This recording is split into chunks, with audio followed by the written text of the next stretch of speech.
Assalamualaikum warahmatullahi wabarakatuh. Salam jumpa lagi di mata kuliah Ilmu Alamiah Dasar, dan kebetulan pada kali ini kita di pertemuan ke-11 akan berdiskusi terkait ilmu pengetahuan alam dan teknologi. Jadi materi ini merupakan lanjutan dari materi sebelumnya, karena sebelumnya kita sudah diskusi terkait apa itu ilmu pengetahuan alam dan aspek-aspek apa yang muncul ketika kita belajar ilmu pengetahuan alam. Nah, kali ini kita diskusi terkait ilmu pengetahuan alam dan teknologi. Bagaimana keduanya bisa saling berhubungan atau bisa saling mendukung? Kita lihat dalam diskusi pada video kali ini.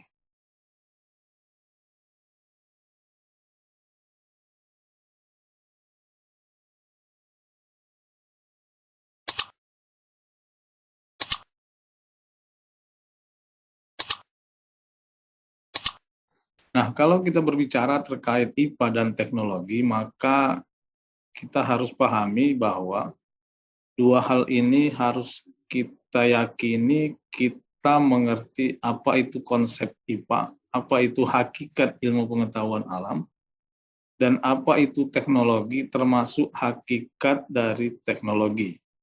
Jadi kedua hal ini harus kita pahami sebelum kita berdiskusi lebih lanjut terkait IPA dan teknologi. Mari kita lihat satu-satu. Nah, diskusi kita di awal dulu menyatakan IPA sebagai ilmu. Kalau IPA sebagai ilmu atau ilmu pengetahuan alam itu sebagai ilmu, maka dia menghasilkan sebuah produk. Produk itu yang dimaksud adalah pengetahuan yang telah diketahui dan disepakati oleh masyarakat ilmiah. Artinya, jika dia sebagai ilmu, maka dia sifatnya ilmiah, universal, dan orang lain mengetahui, tidak hanya sekelompok saja. Nanti kalau sekelompok saja jatuhnya ke pendekatan kearifan lokal. Maka ketika kearifan lokal itu bisa menjadi sebuah produk karena sudah diyakini secara ilmiah, maka harusnya dapat diketahui oleh orang banyak. Bagaimana seorang ilmuwan mengetahui pengetahuan itu dapat diketahui orang banyak? Bisa kita gunakan dengan berkomunikasi dengan media-media ilmiah. Media ilmiah itu seperti jurnal-jurnal ilmiah, buku-buku, atau kalau yang rajin menulis bisa membuat tulisan di berbagai sharing ilmu, misalnya di blog atau di akademia mungkin ya, yang mungkin bisa menuangkan ide atau pengetahuan terkait sebuah ilmu. Tapi tidak semua media itu bisa dijadikan kaidah atau ulasan informasi primer kan gitu ya. Sebuah informasi itu kan ada primer, sekunder, yang bisa dipertanggungjawabkan, itu kan kaidah sebuah informasi, jika informasi itu dapat dipercaya atau akan dijadikan sebuah ilmu pengetahuan. Maka harus berhati-hati ketika kita mencari sebuah sumber informasi, maka yakinilah bahwa sumber informasi itu dapat dipercaya, valid, dan penulisnya itu diketahui rekam jejaknya. Nah, yang kedua, IPA sebagai ilmu itu kaitannya dengan proses. Artinya ada proses yang di dalamnya itu sebagai ilmu. Misal ketika untuk memahami alam dengan metode ilmiah. Artinya metode-metode yang digunakan itu rasional berdasarkan observasi. Bukan mitos atau bukan katanya dan katanya. Tapi dilakukan, diawali dengan observasi, rasa ingin tahu, kan gitu ya. Kemarin diskusi di awal, ilmu itu kan ada rasa ingin tahu. Ketika observasi, maka dilaksanakanlah yang namanya metode ilmiah. Tahapan-tahapan metode ilmiah itu akan diakhiri dalam sebuah kesimpulan. Nah, proses itulah yang jika terlaksana sesuai dengan kaidah ilmiah, maka IPA dapat dikatakan sebagai ilmu. Nah, yang ketiga ini tidak kalah penting di akhir-akhir ini adalah terkait dengan etika keilmuan. Etik. Dalam hal IPA sebagai ilmu, dia harus bersifat umum, tidak mengelompok. Artinya pengetahuan itu tidak hanya diketahui oleh sekelompok tertentu, tapi semua orang bisa mengakses ilmu itu, bisa mengakses informasi itu. Kemudian etika yang kedua adalah universal. Kemudian tidak memihak, rasional dan objektif. Tidak karena sesuatu hal muncul teori untuk mendiskreditkan orang lain atau mendiskreditkan kelompok tertentu. Sehingga penilaian ketika pelaksanaan metode ilmiah tidak objektif, bahkan tidak rasional. Maka hal ini harus dihindari jika IPA itu dikatakan sebagai ilmu. Nah, berujung pada akhirnya adalah apa hakikat ilmu pengetahuan alam atau IPA. Kurang lebih merupakan makna alam dengan berbagai fenomenanya yang dikumpulkan menjadi sebuah teori, yang di teori itu ada konsep dan proses yang bisa dilakukan oleh manusia tentunya. Jadi kalau dia hakikat ilmu sebagai ilmu, hakikat IPA sebagai ilmu, proses ilmiah itu dapat diulang oleh orang lain dan memperoleh hasil yang secara statistik tidak jauh berbeda atau tidak berbeda signifikan. Itu hal yang penting ketika jika ada sebuah proses, kan teorinya sama, prosesnya harus sama, maka produk yang dihasilkan juga tidak jauh berbeda atau tidak berbeda signifikan. Maka ilmu itu sesuai dengan kaidah ilmiah. Nah, tadi dengan hakikat IPA, kita lanjut bagaimana dengan teknologi. Teknologi itu berasal dari bahasa Yunani, tekno, yang di dalamnya itu mengandung dua kosakata, yaitu teknik dan teknologi. Nah, teknik dan teknologi ini sebenarnya dua hal yang berbeda, tapi bisa menghasilkan sebuah produk yang sama. Nah, apa itu teknik? Teknik itu kurang lebih cara atau sebuah metode untuk mencapai persyaratan keterampilan bidang tertentu. Keteknikan. Metode, teknik mengelas misalnya, berarti metode untuk keterampilan mengelas. Teknik menanam, berarti metode untuk keterampilan budidaya atau menanam tumbuhan. Nah, teknik-teknik ini biasanya berhubungan dengan kompetensi. Kompetensi yang diyakini bahwa seseorang kompeten itu jika kalau di kita bersertifikat kompetensi. Nah, ketika seseorang dicek sertifikat kompetensi, diuji kompetensinya, maka dia misalnya kompetensi menanam, maka dia metode atau teknik-teknik menanam itu dari A sampai Z dia harus paham, harus terampil. Yang kedua adalah teknologi.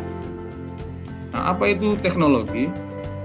Teknologi itu kurang lebih pemanfaatan ilmu dalam memecahkan sebuah masalah yang dihadapi dengan mengerahkan segala alat sesuai dengan nilai budaya dan nilai-nilai yang ada.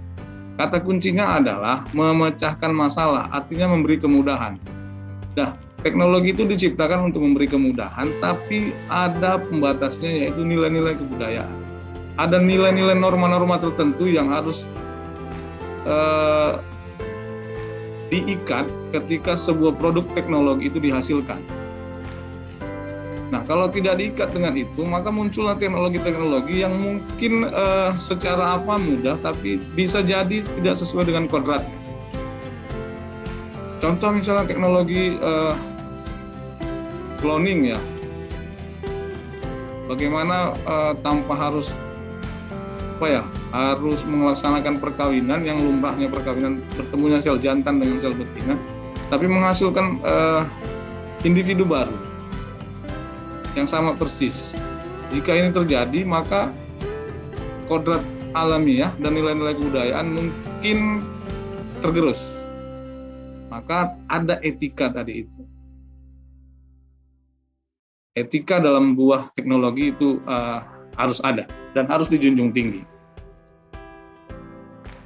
Makanya kalau kita membuat sebuah jurnal ilmiah, biasanya kalau menggunakan, contoh yang menggunakan hewan-hewan coba misalnya tikus, mencit atau apa, itu ada sertifikat layak atau etik karena menggunakan hewan uji. Maka itu yang dimaksud dengan teknologi yang berbasis kebudayaan mungkin ya, tidak menyalahi norma-norma.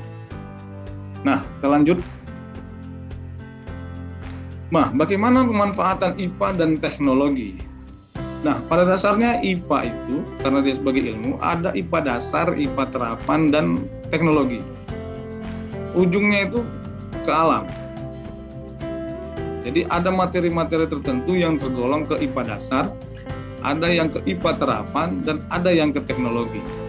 Karena kaitannya IPA, maka dia objeknya adalah alam. Nah, apa bedanya antara IPA dasar, IPA terapan, dan teknologi ini?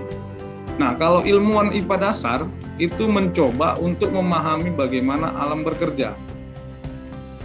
Nah, kalau IPA terapan mencoba mencari cara untuk mengendalikan alam bekerja. Kalau yang teknologi memanfaatkan penemuan IPA dasar dan IPA terapan untuk membuat alat guna mengendalikan cara alam bekerja. Teknologi produk, ada teknologi yang bisa digunakan, ada alat. Kalau kita IPA dasar sebagai memahami alam itu bekerja, memahami matahari itu terbit, ya kan? Kalau yang IPA terapan mau mengendalikan bagaimana matahari itu bisa terbit tetap 12 jam misalnya. Kalau yang ahli teknologi menciptakan matahari mungkin ya. Di negara tertentu sudah dibumingkan menciptakan matahari buatan. Konotasinya seperti melawan Tuhan, tapi kan kalau dikaji keilmuannya kan bukan itu dia yang dilakukan. Maka perlu juga bagi adik-adik memahami sesuatu itu secara utuh, tidak setengah-setengah. Nah, perkembangan teknologi itu karena kebutuhan, karena adanya kebutuhan maka harus berinovasi. Maka muncul yang namanya teknologi, harus ada inovasi. Maka daya inovasi itu yang paling mahal sebenarnya. Istilahnya inovasi itu menjadi titik tolak ukur kemajuan suatu bangsa, bisa jadi seperti itu. Tapi tetap dibarengi dengan etika. Ketika inovasi berkembang terus, tapi etika ditinggalkan, maka muncul inovasi-inovasi yang mungkin merusak. Harusnya memudahkan, bisa jadi mencelakai. Ini makanya orang-orang teknologi harus punya hati yang baik, punya sifat yang baik, akhlakul karimah, kurang lebih begitulah. Nah, bagaimana, dan mengapa, kan gitu ya. Apa yang dibutuhkan, bagaimana cara mendapatkan, mengapa harus didapat. Maka harus muncul kata inovasi. Perkembangan teknologi itu, kalau dari individu itu dibutuhkan sebuah sikap ilmiah, metode ilmiah, ini metode ilmiah harusnya di sini. Kemudian daya intelektual. Karena sikap ilmiah dan metode ilmiah itu secara hampir mirip, nanti kita diskusikan. Dan daya intelektual, maka sebuah individu itu bisa berinovasi untuk memenuhi kebutuhan. Itu namanya perkembangan teknologi. Nah, ini metode ilmiah, ini sikap ilmiah. Nah, metode ilmiah itu dimulai, ini secara umum, ini kebetulan 1, 2, 3, 4, 5, 6, 7. Ada yang membuat 5, ada yang membuat 6, tapi intinya sama saja. Yang pertama itu merumuskan masalah. Nah, itu yang dinamakan dengan observasi. Yang di awal tadi kita diskusi dengan Kada adanya observasi. Nah, serangkaian. Nah, ini suatu metode yang rasional yang berdasarkan observasi. Itu proses metode ilmiah yang pertama. Observasi dalam merumuskan masalah. Masalah tentu banyak ya kan. Maka apa yang terkait dengan satu masalah itu, sehingga dikumpulkan semua keterangan. Ini kalau membuat makalah ini tinjauan pustaka, kurang lebih seperti itulah. Kumpulkan semua pustaka terkait masalah-masalah ini, sehingga bisa dipecahkan dengan membuat hipotesis sementara atau jawaban sementara dari masalah yang akan dicari solusinya. Nah, ketika kita sudah bisa merumuskan sebuah pertanyaan sederhana, maka kita harus uji pertanyaan itu atau pernyataan itu. Itulah namanya menguji hipotesis atau kita lakukan riset untuk menguji hipotesis mana yang benar. Kalau sudah melakukan riset di menguji itu, maka muncul sebuah data. Nah, data ini diolah, data analisis, untuk mencapai sebuah kesimpulan. Nah, ketika kesimpulan sudah diketemukan, tidak cukup sampai di sini. Itu harus dikomunikasikan hasil penelitian. Maka dia harus dikomunikasikan supaya dia bisa diketahui oleh orang lain, orang banyak, dalam masyarakat ilmiah. Maka tentu ketika selesai melakukan penelitian, muncul kesimpulan, tidak hanya sampai di situ. Maka harus dibuat media komunikasinya, sehingga penelitian itu diketahui oleh orang banyak. Itu runtutan dari metode ilmiah. Nah, bagaimana dengan sikap ilmiah? Sikap kita terhadap kaidah-kaidah ilmiah itu harus objektif, harus transparan, fakta dan pendapat tidak memihak, mampu berkomunikasi, kerjasama, dan rasa ingin tahu. Hal ini, sikap-sikap ilmiah ini, harusnya ada ketika kita melaksanakan metode ilmiah.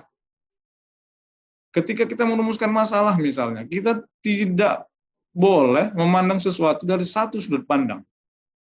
Kita harus objektif memandang dari banyak hal. Sehingga nanti hipotesis yang kita lahirkan itu tidak mencederai atau mencelakai kaidah-kaidah keilmiahan. Nah, transparansi ini terbuka. Itu yang mungkin maksudnya dengan mengkomunikasikan hasil penelitian. Kemudian melaga atau tanda kutip melaga fakta dan pendapat. Katanya si A itu begini, tapi faktanya bagaimana? Maka fakta-fakta ini kan diperoleh dari metode ilmiah. Kita boleh percaya pendapat, tapi seorang keilmiahan itu harus tetap berkaidah ke metode ilmiah. Tidak memihak, mampu berkomunikasi dan bekerja sama. Kalau ini kan sebuah tim ya, harus bisa bekerja sama dengan siapa saja dan punya rasa ingin tahu. Nah, semua ini harus terukur dan teruji. Kalau tidak bisa diukur sebuah pencapaian itu, maka mungkin mungkin tidak akan bisa menjadi sebuah produk ilmiah, apalagi tidak teruji. Maka jika sudah terukur dan teruji, mudah-mudahan produk yang dihasilkan dari teknologi itu bisa menjadi sebuah produk yang bermanfaat bagi orang banyak. Nah, ternyata perkembangan IPA itu dimulai dari IPA klasik dan IPA modern. Nah, kalau IPA klasik itu kajiannya makroskopik, apa yang nampak. Karena pada saat itu alat kurang, teknologi masih rendah. Pelopornya ini Aristoteles dan itulah orang-orang Yunani kuno lah ya. 700 sampai 200 Masehi, sebelum Masehi. Kalau yang IPA modern sudah mikroskopik. Kalau dulu misalnya mikro, sekarang sudah nano gitu ya. Mikro teknologi, sekarang nanoteknologi. Mikrochip, sekarang nanochip. Nah, karena kenapa muncul yang begitu? Karena teknologi sudah berkembang.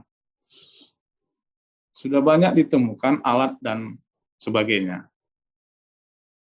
Maka perlu kajian, jadi kajian kita di sini IPA modern. Sudah sejauh modern manakah kita? Nah, perlu dikaji sebenarnya, ditarik ke diri kita. Sejauh mana informasi yang telah kita terima terkait IPA modern ini.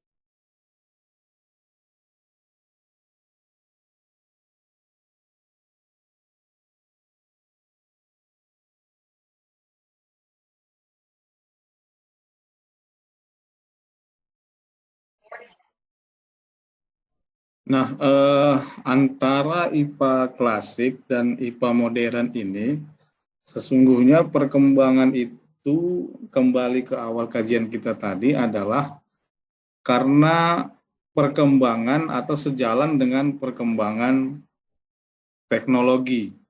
Tentu teknologi di sini adalah teknologi yang mengkaji seluk-beluk tentang alam, seperti diskusi kita di sini, bagaimana pemanfaatan IPA itu, baik dia IPA dasar, mau IPA terapan atau teknologi, ujungnya itu adalah objek kajiannya tetap alam. Alam itu kan bumi dan seisinya, makhluk hidup, makhluk tak hidup, dan lingkungan. Itu yang kategori di alam. Nah, perkembangan di IPA klasik, kajiannya itu makroskopik, yang nampak. Jadi kalau belajar teori abiogenesis misalnya, asal-usul makhluk hidup. Jadi beberapa ilmuwan menemukan ketika jerami itu busuk, muncul belatung, maka karena kajiannya makroskopik, apa yang nampak, maka makhluk hidup berasal dari benda mati. Jadi belatung itu makhluk hidup, jerami itu benda tak hidup, maka dikatakanlah pada zaman itu makhluk hidup berasal dari benda tak hidup. Tetapi kajian IPA modern tidak seperti itu. Belatung yang ditumbuh di jerami itu pasti di bawah sesuatu yang hidup di jerami itu. Mungkin ada spora-spora atau alat perkembangbiakan vegetatif maupun generatif di jerami itu sehingga muncul belatung atau dibawa oleh udara. Karena kajiannya sudah mikroskopik, diikuti dengan perkembangan teknologi, alat bantu, dan sebagainya. Nah, peneliti di situ ada Isaac Newton dengan hukum Newtonnya, Galileo Galilei, Nicolaus Copernicus, dan Kepler. Nah, kalau kajiannya dengan teknologi, bagaimana perkembangan IPA itu? Misal ini dimulai dari abad 15, itu lebih kepada mitos atau sains temu, pseudoscience, sains temu. Seolah-olah sains tapi tidak bisa dibuktikan. Akhirnya ujungnya menjadi mitos. Nah, muncul ke abad 19 itu dimulai dengan revolusi industri. Maka terbentuklah mesin-mesin uap, mesin pembuat kertas, dan sebagainya. Dari mana itu? Dari alam juga dieksploitasi. Kemudian masuk ke abad 20, sudah berkembang alat-alat dengan mikroskopik, mikroskop, molekuler, dan otomatisasi, mesin-mesin otomatis. Nah, kalau trennya sekarang itu revolusi industri atau RI, sudah sampai pada tahap 4.0. Nah, apa yang membedakan antara 1 sampai 4? Kalau 1.0 itu yang berkembang itu mesin uap. Lebih ke tenaga manusia yang berkembang pada saat itu. Itu dimulai atau pada tahun 1784. Kemudian masuk mesin 2.0. Ini sumber energinya listrik. Maka muncullah mesin-mesin bertenaga listrik. Muncullah pembangkit tenaga listrik tentunya. Itu di 1870. Kemudian ada revolusi industri 3.0 di 1969. Sudah muncul teknologi informasi dan mesin otomatis. Inilah berkembang komputerisasi, mesin komputer yang sebesar setengah kamar ya. Komputer tabung itu, transistornya itu sebesar kamar. Itu komputer pertama generasinya. Mulailah ada bahasa-bahasa pemrograman. Berkembang terus sampai sekarang itu kan komputer atau tablet tipis makin tipis gitu ya. Kemudian yang 4.0 jaringan, integrasi jaringan. Yang dulunya kabel sekarang nirkabel. Yang dulunya harus pakai kabel sekarang bisa menggunakan satelit. Kemudian berkembang Internet of Things, IoT. Jadi semua itu bisa dikendalikan. Anda punya perkebunan, ingin menyiram pada jam-jam tertentu, bisa dibuat otomatis. Atau mungkin karena terlalu panas, jika suhunya sekian, maka keluar uap air itu bisa. Itu kan bagian dari IoT dan bisa dikendalikan dari jarak jauh. Misalnya listrik, itu ya apa ya, Google Smart Home dengan aplikasi Google Home ya, bisa dikendalikan dari mana saja. Ketika kita di luar, misalnya malam belum pulang ingin menghidupkan lampu, bisa dari aplikasi Android. Di rumah bisa di setel hidup lampu, kira-kira begitu. Nah, itu perkembangan revolusi industri dan kita harus mengikuti itu. Termasuk mungkin sistem pembelajaran kita pada saat ini. Kita tidak pernah terbayang 2 tahun yang lalu sebelum pandemi ini muncul, kita masih tatap muka langsung di dalam kelas dengan menggunakan apa ya, proyektor mungkin dan sebagainya. Tapi kan setelah itu tidak pernah dibayangkan kalau pembelajaran itu sudah full daring. Semua media aplikasi daring digunakan, termasuk mungkin pada saat Anda menonton video ini. Ini bagian dari strategi media pembelajaran dengan menggunakan YouTube mungkin, atau Zoom, itu yang bertemu tatap maya. Nah, itu mungkin bagian dari perkembangan teknologi, perkembangan IPA, alam. Alam menuntut manusia harus beradaptasi dengan kondisi yang mungkin dalam tanda kutip diinginkannya. Maka harus berbaik-baik sangka dengan alam ini, harus dijaga. Nah, bagaimana teknologi dikembangkan? Teknologi dikembangkan itu bagi setiap individu atau siapapun, bisa jadi dia mengembangkan atau memanfaatkan teknologi yang sudah ada. Nah, kita pada tahap ada juga mungkin yang kedua, pengembangan teknologi yang sudah ada menjadi produk atau teknologi baru atau modifikasi teknologi dari yang sudah ada atau penciptaan teknologi. Nah, kita mungkin pada tahap yang mana? Apakah hanya memanfaatkan teknologi yang sudah ada atau bahkan memanfaatkan teknologi yang sudah ada pun tidak bisa? Ya kan? Masih banyak orang yang tidak bisa mengirimkan email atau menggunakan email. Cara mengirimkan email itu kan harus ada subjeknya sepertinya, kemudian isinya bagaimana, kalau attach file bagaimana, dan file apa saja yang bisa di-attach melalui email. Itu teknologi email sudah lama berlangsung, tapi tidak semua orang paham, misal, extension file apa saja yang bisa dikirim melalui email. Kalau dulu kan orang mengirim email, data melalui email ya. Sekarang kalau datanya besar menggunakan drive misalnya, atau cloud, penyimpanan awan. Bisa OneCloud, bisa drive, atau yang lainnya. Apakah semua orang sudah bisa menggunakan itu? Nyatanya tidak. Memanfaatkan teknologi yang sudah ada saja tidak. Tidak bisa, kurang lebih seperti itu. Apalagi mengembangkan teknologi yang sudah ada itu dimodifikasi sedikit menjadi sesuatu yang lebih mudah mungkin. Contoh misalnya, pesawat telepon itu kan sudah ada, pakai kabel, kemudian dimodifikasi atau dikembangkan menjadi nirkabel. Nah, kemudian penciptaan teknologi baru. Kita sudah sampai tahap mana? Itu kembali pada diri kita. Nah, semua ini, teknologi yang dikembangkan ini dimulai atau dilakukan berdasarkan R&D, Research and Development. Metodenya banyak R&D ini. Tentu dimulai dengan analisis kebutuhan. Tidak bisa kita melakukan sesuatu, menciptakan produk apapun itu, kalau tidak menggunakan analisis kebutuhan. Analisis kebutuhan itulah yang diperlukan untuk kita melakukan penelitian dan pengembangan. Kebutuhan orang saat ini apa misalnya? Misalnya dulu pengangkutan itu hanya angkot.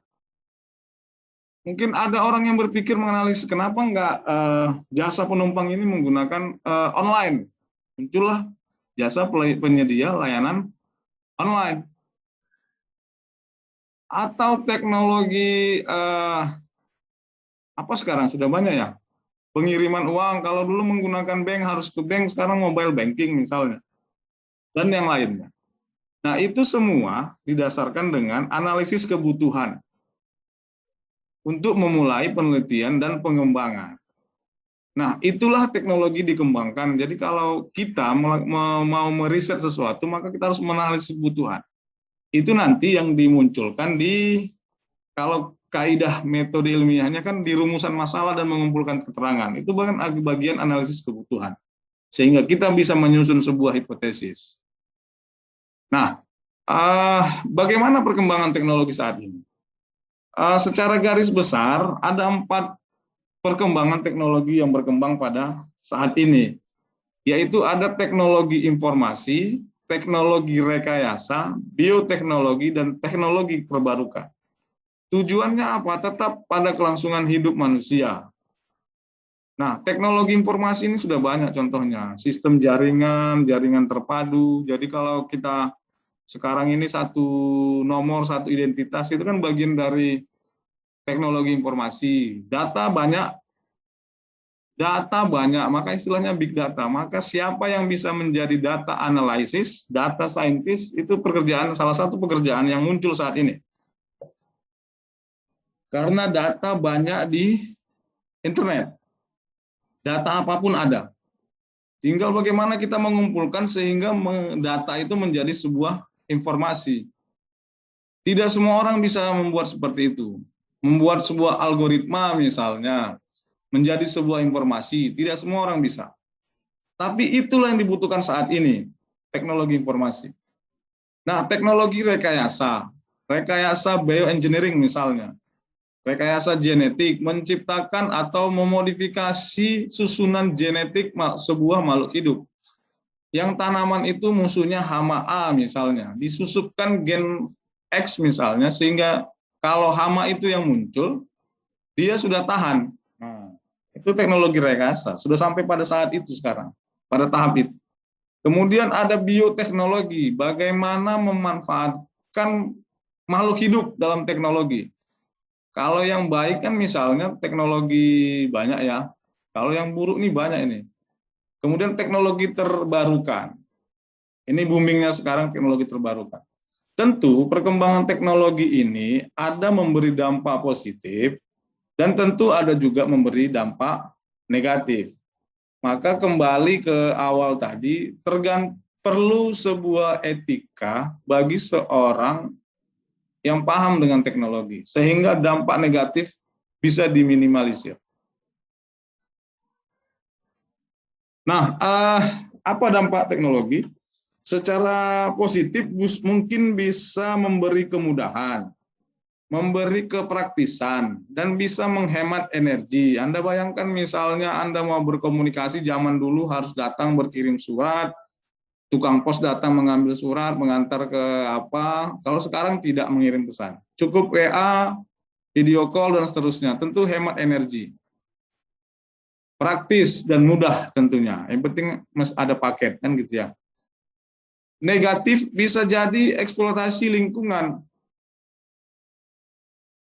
Bisa jadi merusak.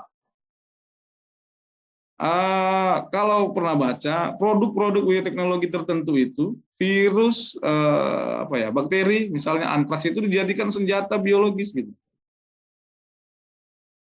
Senjata biologis ini tidak nampak, tapi efeknya besar. Tinggal sebarkan di udara, tidak ada yang nampak karena bentuknya sangat mikro, dihirup karena sistem pernapasan kita kan tidak bisa membedakan mana oksigen, mana nitrogen, mana apa, yang penting masuk gitu ya.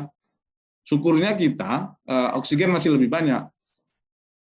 Itu yang terjadi kalau dalam ruangan asap muncul, tidak terbuang, pingsan, mati ya kan. Itu ketika oksigen lebih sedikit. Kalau di alam bebas kan oksigen lebih banyak, sehingga pernapasan kita lebih baik. Nah, senjata biologis itu tidak nampak.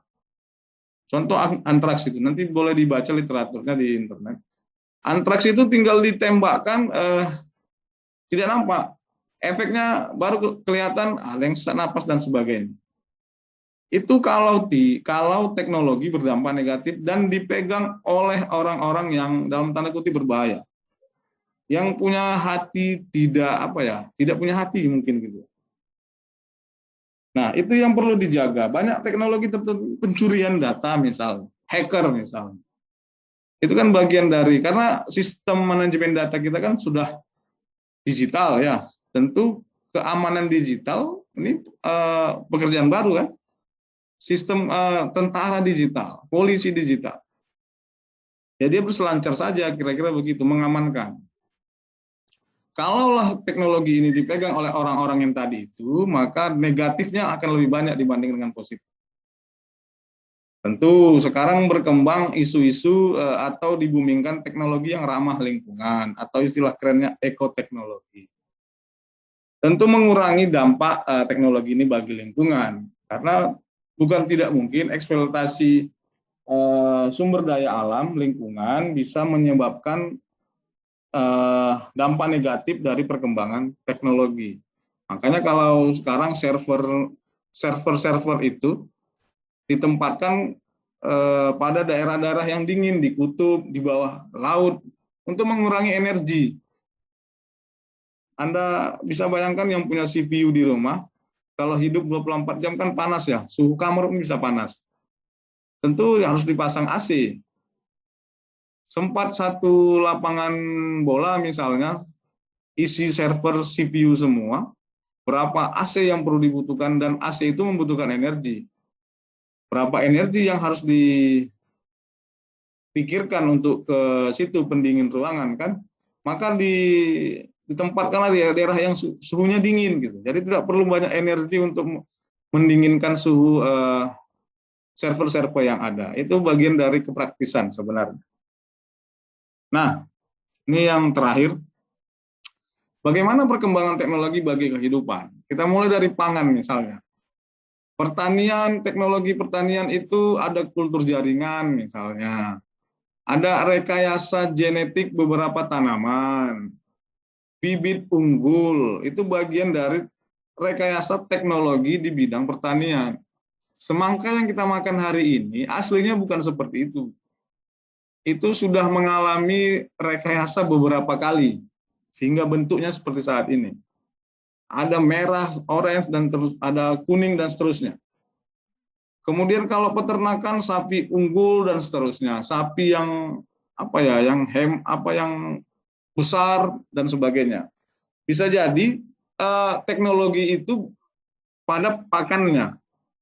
Jadi formulasi pakan ternak misalnya, sehingga menghasilkan ternak yang punya postur besar, daging besar dan sebagainya.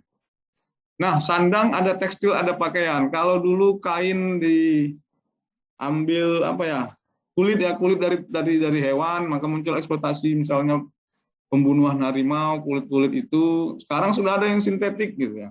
Tiruan misalnya. Itu kan bagian dari perkembangan teknologi. Kemudian ada papan, bangunan dan lingkungan. Sekarang sudah ada yang menggunakan sampah plastik itu menjadi bata, styrofoam menjadi bata.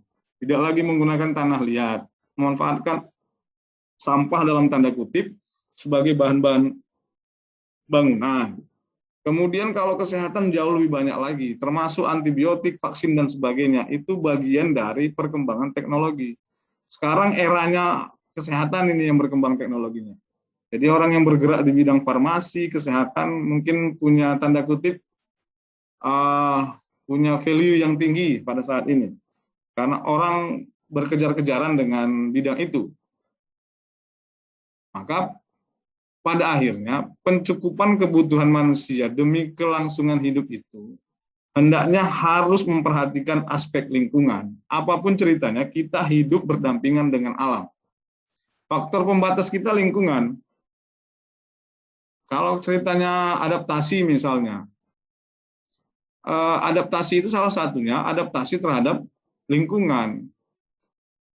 Hewan yang berbulu tebal-tebal itu itu kan di kutub-kutub utara, di kutub selatan itu karena beradaptasi dengan kondisi yang sangat dingin pada lingkungan itu. Orang yang hidup di dataran tinggi dengan di dataran rendah beda sistem adaptasinya, sistem peredaran darahnya, dan seterusnya. Maka perlu memperhatikan aspek lingkungan, karena lingkungan punya pengaruh yang besar bagi kelangsungan hidup. Maka muncullah lagu kalau mungkin alam sudah bosan gitu ya, bencana alam dan seterusnya. Eksploitasi yang besar-besaran itu tidak mengimbangi dengan perbaikan, maka akan menghancurkan kelangsungan hidup manusia. Maka perlu kajian-kajian teknologi, IPA dan teknologi itu tetap pada nilai-nilai, norma-norma yang telah ditetapkan dan dipercayai oleh kita dari turun-temurun leluhur-leluhur kita. Terima kasih diskusi kita pada kali ini, semoga bermanfaat dan selamat belajar.